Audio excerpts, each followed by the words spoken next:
شروع کرتا ہوں اللہ کے نام سے جو بڑا مہربان اور نہایت رحم کرنے والا ہے۔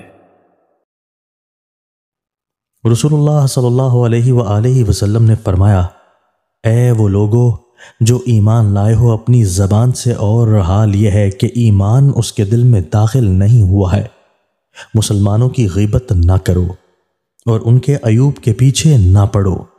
اس لیے کہ جو ان کے عیوب کے پیچھے پڑے گا اللہ اس کے عیب کے پیچھے پڑے گا، اور اللہ جس کے عیب کے پیچھے پڑے گا اسے اسی کے گھر میں ذلیل و رسوا کر دے گا۔ رسول اللہ صلی اللہ علیہ وآلہ وسلم نے فرمایا،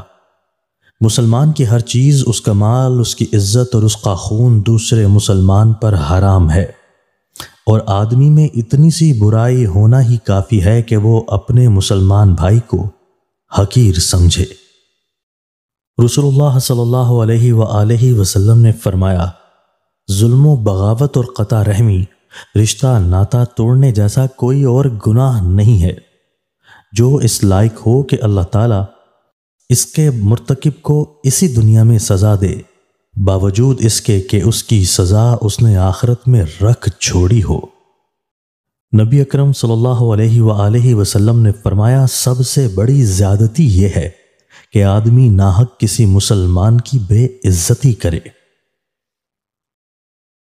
دوستو، اللہ تعالی ہمیں ان احادیث مبارکہ پر عمل کرنے اور اپنی زندگیوں کو سنوارنے کی توفیق عطا فرمائے۔